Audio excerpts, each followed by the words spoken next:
이 마태복음에 있는 그 예수님의 그 족보는 누가복음에 있는 족보하고 좀 다르죠. 인물들이 좀 다르고 다윗 아브라함부터 다윗까지는 똑같은데 그 이후부터는 좀 다릅니다. 이게 이 마태복음에 있는 그 족보는 어, 예수님의 아버지 요셉의 족보, 누가복음에 있는 족보는 예수님 어머니 마리아의 족보인데요. 사실 예수님이 동정녀로 탄생하셨기 때문에 육체적으로는 마리아에서 나온 것이겠죠. 근데도 이 요셉의 족보를 이렇게 마태가 기록한 거는 예수님이 아버지나 어머니나 그 아브라함과 다윗의 자손에서 내려온 예언된 그 메시아임을 확증하기 위해서 이렇게 기록이 되어 있습니다.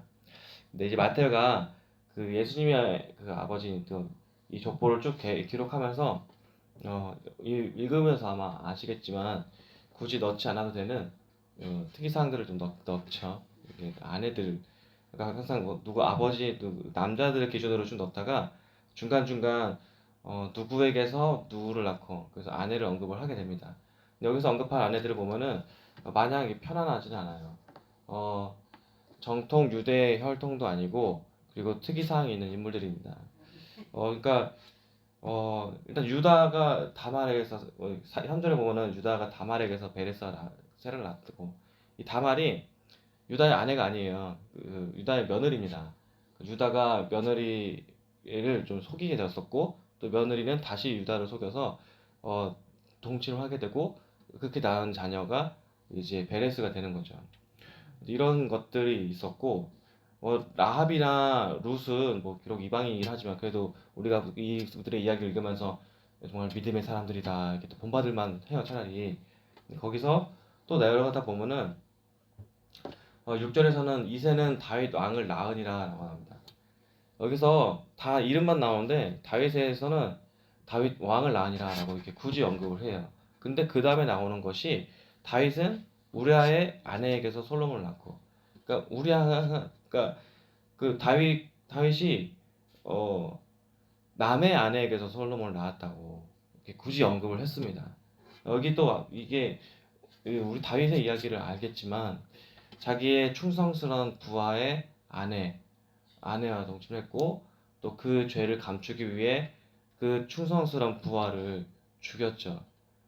그래서 이렇게 정말 흑역사라고 불릴 수밖에 없는 이 일들을 굳이 언급을 해서 이 족보를 써내려 갑니다. 마태가 무슨 예수님 막 안티하는 거 아니잖아요. 예수님에 대해서 무슨 뭐 일러 바치려고 하는 것도 아니고 이걸 통해서 하나님께서 이 기록된 성경 말씀, 이 기록을 통해서 주시고자 하는 말씀이 분명히 있는 줄 믿습니다.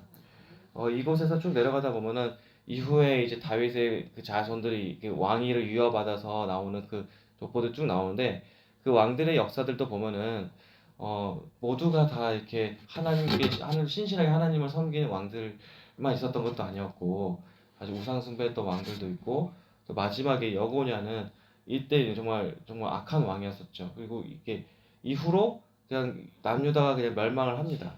멸망하고 더 이상 왕위의 그 계승조차 다 끝나버려서 포로기에서의 후손들이 또 기록이 됩니다. 하나님께서 이 기록들을 왜 우리에게 주셨는가? 우리는 사실 이 기록을 보면서 정말 예수님의 그 족보가 얼마나 엉망진창인가를 보게 돼요.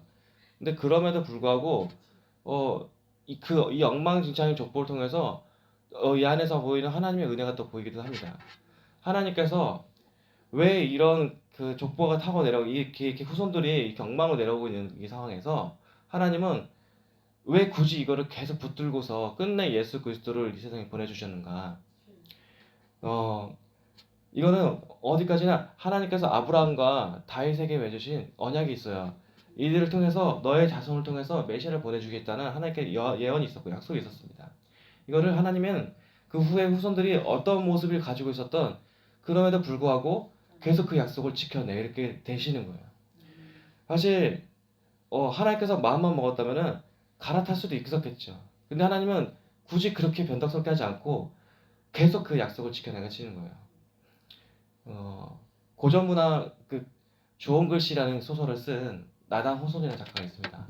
그 나단 호손이라는 작가는 자기 성에서 W라는 글자를 빼요. 근데 그 이유가 뭐냐면은 자기의 고조 할아버지가 미국의 어떤 마을에서 되게 영향력 있는 목사님이었는데 그분이 그 마을에서 마녀 사냥에 가담을 했었습니다. 그래서 무고한 사람들이 억울하게 죽음을 당했었는데 나단 호슨이 자기 그 조상의 그 이야기 그 역사를 알고 나서 차마 내가 너무 그 양심의 가책을 느낀다. 우리 조상 어떻게 이런 사람이 있을 수가 있나. 그래서 자기 성을 갈아요. 정말 내가 성을 가린다 해가지고 W를 뺀 거예요. 이게 자기의 조상에서 그런 역사가 있는 것만으로도 나다노소는 그렇게 했단 말이에요. 만약 하나님이 이와 같았다면은 이 역사를 타고 내려가면서 어떻게 메시아를 내가 이런 사람의 후손으로 보낼 수가 있겠는가?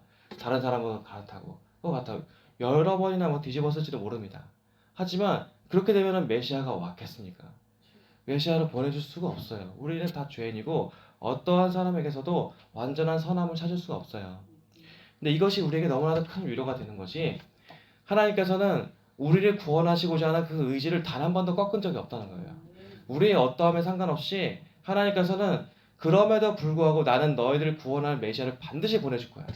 지금 이 후손을 타고 내려가면서 정말 내가 보기에 하나님 앞에 그리고 사람들이 보기에도 정말 부끄러운 모습이었지만 너무나 수치스러운 모습이었지만 그럼에도 불구하고 내가 맺은 그 언약을 반드시 이뤄내겠고 끝내 메시아를 보내서 너희들을 구원할 것이며 너희들의 그 죄악된 그 역사들 죄악들을 내가 회복하고 말리라. 이게 하나님이 우리를 향하신 의지.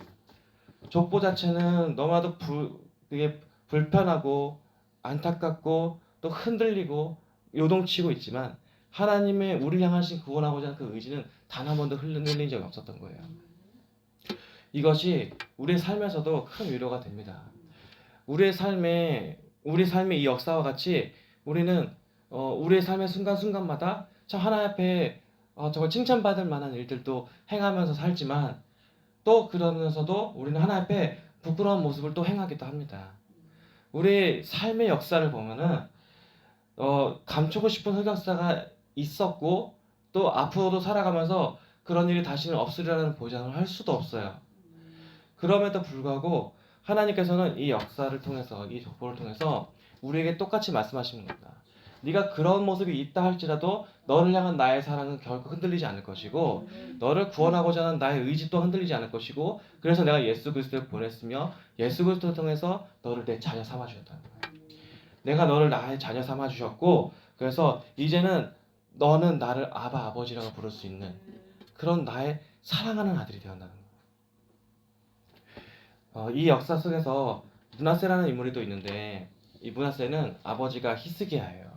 히스기야는 이스라엘 그 남유다의 왕들 중에서도 정말 너무나도 본이 되는 유월절을 지켜내고 믿음으로 아수르를 물리치고 그리고 그 죽을 벽에 걸렸지만 하나님께 간절히 기도함으로 15년을 연장받은 정말 믿음의 사람입니다. 근데 그 믿음의 삶을 본 그 므낫세가 왕위를 이어받았는데 이 므낫세는 자기 왕위를 이어받고서 우상숭배를 해요. 하나님을 멸시합니다. 근데 이 므낫세가 나중에 전쟁을 하다가 적국의 포로가 돼요. 적국의 포로가 되고 그곳에서 감옥살이를 하게 됩니다. 근데 이것이 이제 또 그 정말 하나님을 저버린 모습이에요. 쉬우겠죠. 근데 그 안에서 므낫세가 하나님을 떠올리고 하나님을 다시 바라봅니다. 그리고 하나님께서는 므낫세를 그 감옥에서 해방시켜 주시고 다시 왕위에 복직시켜 주세요. 다시 돌아온 므낫세는 다시 하나님을 찾는 므낫세 왕이 되는 것이죠. 한 사람의 역사가 이래요. 살아가면서 하나님을 저버렸었고 또 우상숭배를 했었고 그로 인해서 어려움을 당했는데 그 안에서 다시 하나님을 찾았더니 하나님께서는 네가 그런 짓을 저지르고서 어떻게 나한테 염치 없이 나를 찾을 수 있어? 넌 그냥 네 대가를 치러. 이렇게 하시는 게 아니라 그럼에도 불구하고 그거는 이제 과거로 그냥 끝내버리고 지금 나를 찾는 너 므낫세 내가 지금 나를 다시 바라보고 있는 너를 인해서 내가 너를 해방시켜 주시겠다. 이게 하나님께 우리를 향하신 뜻입니다. 그러기에 우리는 이 말씀을 통해서 또다시 위로를 받을 수 있고 이 말씀이 있기에 우리는 또다시 예수 그리스도를 바라볼 수 있는 것이에요. 앞으로 우리는 또 우리의 모습에서 또한 다시 실망할 수도 있습니다. 하지만 기억하십시오. 우리는 하나님을 다시 바라볼 수가 있어요. 하나님께서 그렇게 해주셨어요. 우리를 향하신 하나님의 뜻은 결코 흔들리지 않는다는 거. 내가 나에게 실망스러울 뿐이지 나를 향하신 하나님은 실망하지 않으십니다. 나를 향하신 하나님은 그곳에서 그 자리에서 다시 나를 바라보기를 원하시는 것입니다. 우리 그 하나님의 마음을 생각하면서 또 오늘도 하나님 바라보고 살아가는 삶이 되기를 축복합니다. 기도하겠습니다. 하나님 아버지, 너무나도 우리를 사랑하셔서 아버지 너무나도 귀한 하나님 아들 메시아를 보내실 때에도 아버지 그 모습들이 아버지 그 후손들의 모습들 그 족보가 하나님 결코 아름답지 못한다 할지라도 하나님 그럼에도 불구하고 반드시 메시아를 보내주시겠다는 그 약속을 이뤄내신 주님, 그 주님께서 여전히 신실하게 우리를 사랑하여 주심에 감사를 드립니다. 그 사랑에 힘입어서 아버지 우리가 우리의 모습이 어떠하든지 하나님 바라보기를 놓치지 않게 해주시고 하나님을 언제나 의지하며 실망스러울 때일수록 낙담할 때일수록 더욱 하나님 의지하는 그러한 삶이 되게 해주시옵소서. 오늘도 하나님 우리와 함께 해주심을 믿고 나와 함께 하신 하나님을 바라보며 아버지 담대하게 살아가는 하루가 되게 해주시옵소서. 감사드리며 예수님의 이름으로 기도했습니다.